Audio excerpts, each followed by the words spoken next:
তো দেখো বিছানা ওঠানো কিন্তু কমপ্লিট হয়নি, ঘড়িতে বাজে 9:45 আর বাবানও দেখো ফ্রেশ হয়নি, আমিও ফ্রেশ হইনি।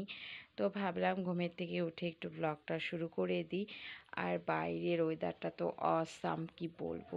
এই 3-4 দিন ধরে যা বৃষ্টি মানে এত গরম, বৃষ্টি বলছিলাম, এত গরম পড়েছিল মানে থাকা যাচ্ছিল না। তো কালকের থেকে আজকে সত্যি, কালকেও খুব সুন্দর একটা ওয়েদার গেছিলো, আর আজকের ওয়েদারটা তো একদম অসাম যাকে বলে। তো দেখো বিছানা ওঠানো কমপ্লিট হয়নি, টিভিটা চালিয়ে নিয়েছি, টিভি দেখছিলাম। আর এখন আমি আর বাবান ফ্রেশ হয়ে নেব, একবারে ফ্রেশ হয়ে নিই তারপরে আসছি সামনাসামনি দেখা করতে।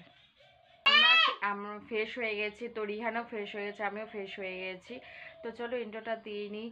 গুড মর্নিং এভরিওয়ান, তোমরা কেমন আছো? আশা করি তোমরা সবাই ভালো আছো, আমিও খুব ভালো আছি। আর একটা ঝকঝকের নিউ ব্লগ নিয়ে চলে এলাম তোমাদের কাছে, আর ব্লগটা তোমরা কন্টিনিউ দেখতে থাকো। দেখো বিছানা উঠানো কিন্তু কমপ্লিট হয়ে গেছে, রিহানকে নিয়ে বসে পড়েছে একটু পড়াতে।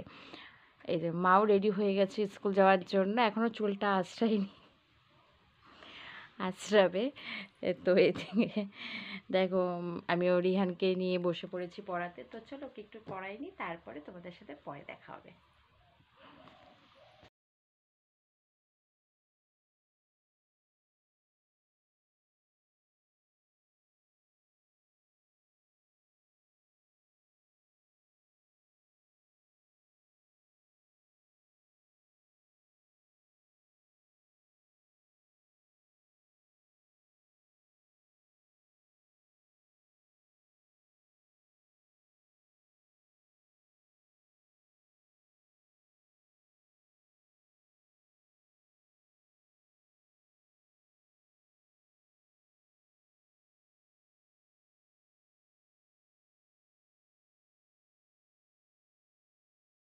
চলে এসেছি রান্নাঘরে। চলো আজকে কি কি মেনু আছে দুপুরে সেটা তোমাদের সাথে শেয়ার করে নিই। এখানে দেখো মাছের ঝোল আছে, এখানে আছে আলু আর হচ্ছে করলা ভাজা, আর কালকে একটু বাটা ছিল ওই বাটাটা আছে, ব্যাস। এই ছিল আজকে আমাদের দুপুরের মেনু, আর কিন্তু কিছু নেই। তো চলো এই দিয়ে খেয়ে নেবো, আগে বাবানকে খাইয়ে দিই। আর হ্যাঁ, আমাদের দুজনেই কিন্তু স্নান কিন্তু কমপ্লিট হয়ে গেছে। তো চলো বাবানকে একটু খাইয়ে দিই, তারপরে পরে তোমাদের সাথে দেখা হবে।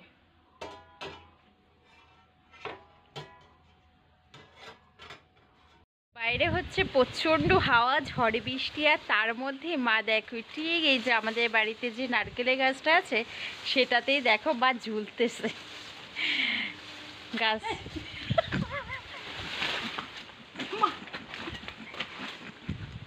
সন্ধ্যাবেলা মা আজকে কী বানাইছে তোমাদের সাথে সেটা শেয়ার করতে একদমই পারিনি, আসলে এই বৃষ্টি হচ্ছে তো দেখো।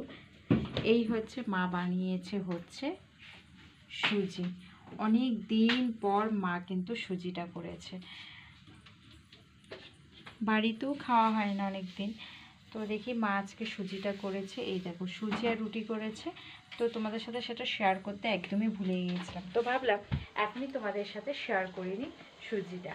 তো মা আজকে অনেক দিন পর সুজি ভেজা, সুজিটা খেতেও ভালো হয়েছে। আমি মিষ্টি অতটা পছন্দ করি না, যেমন মিষ্টি দিয়েছে খাওয়া যাচ্ছিল।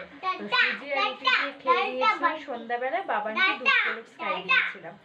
আর এখন তোমাদেরকে দেখিয়ে দিলাম সুজিটা বাটিতে একটু রেখে দিয়েছে।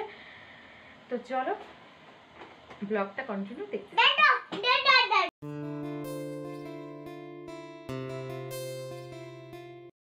রান্নাঘরে চলেও এসেছি। তো চলো মা রাত্রেবেলায় কি রান্না করেছে সেটা তোমাদের সাথে শেয়ার করে নিই।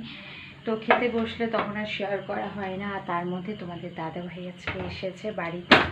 তো চলো কি রান্না করেছে তোমাদের সাথে সেটা শেয়ার করে। এখানে দেখো ডিমের অমলেট করে ঝোল করে নিয়েছে, কাঁকরোল ভাজা, আর বাবানের জন্য ডিম সিদ্ধ করে নিয়েছে দেশি মুরগি।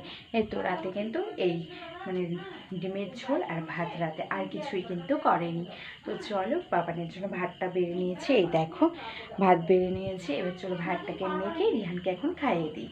তো চলো পরে তোমাদের সাথে দেখা। তো আমাদের খাওয়া দাওয়া কমপ্লিট হয়ে গেছে। তো বাইরে হচ্ছে প্রচণ্ড বৃষ্টি, তোমরা হয়তো আওয়াজ পাচ্ছই। তো চলো ব্লগটা আজকে এখানে এন্ড করছি, আর আমরাও কিন্তু বিছানায় উঠে পড়েছি, শুয়েও পড়বো। উঠে বাজে 10:30 মতো। তো চলো ব্লগটা এখানে এন্ড করছি। যদি তোমাদের কাছে ভালো লেগে থাকে তাহলে কি করবে তোমরা তো জানে, কমেন্ট লাইক করতে কিন্তু কেউ ভুলো না। আজকের মতন টাটা, সবাই ভালো থেকো, সুস্থ থেকো, পজিটিভ থেকো, সবাইকে জানাই গুড নাইট।